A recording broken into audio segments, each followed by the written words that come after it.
Welcome to Daily Life Connection. Thanks for joining me again today as we continue to explore 2 Samuel chapter 9 and the story of Mephibosheth.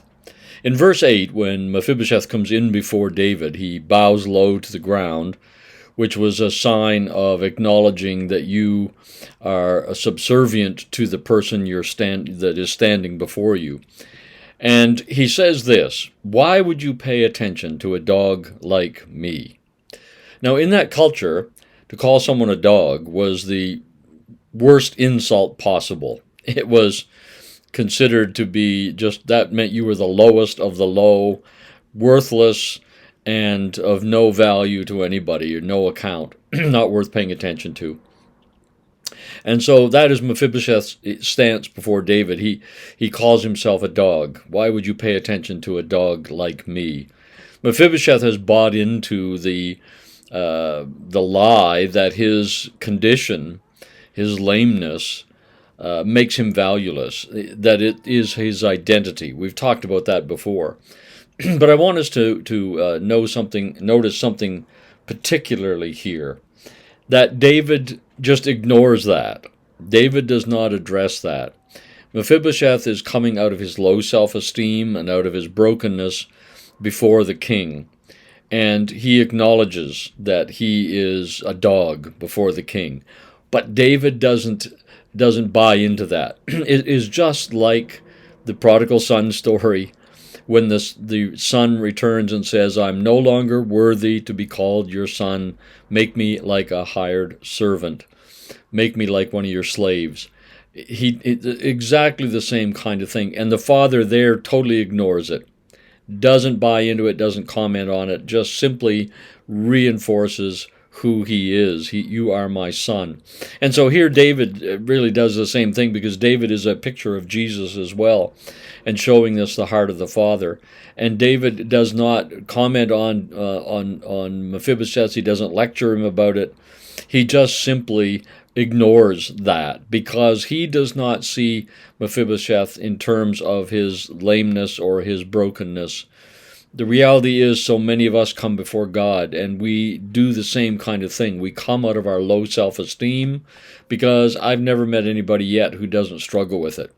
I've met lots of people who deny it, lots of people who try to cover it up, lots of people who will act like they feel like they're important, but it's usually a cover-up because they do have low self-esteem. We are all broken. We all have. When we compare ourselves to others, you see, I think Mephibosheth is comparing himself to David.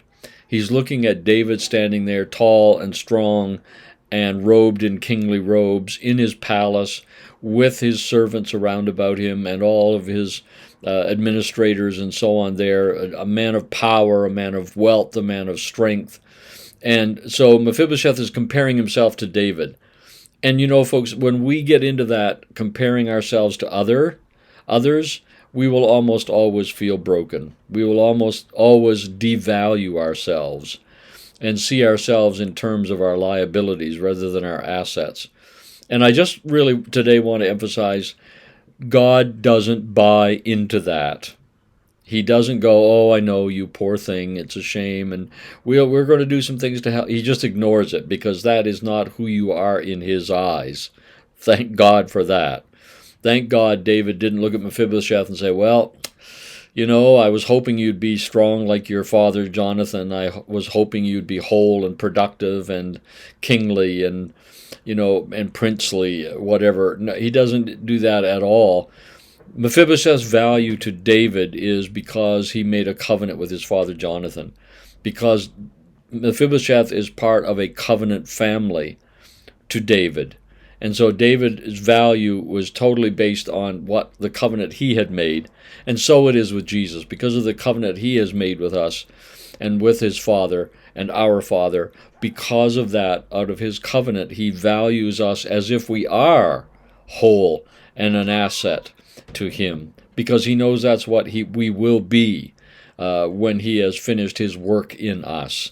And so today I just want to reemphasize that Mephibosheth, looking at his own low self-esteem and evaluating himself compared to others around him, came up with an inaccurate and a lie actually, about his worth and who he was. And David made sure he set that right. And that's what God does for you and I. He sets our records right. You are righteous. You are holy. You are my son. You are my daughter. You are valuable to me. You are precious in my sight.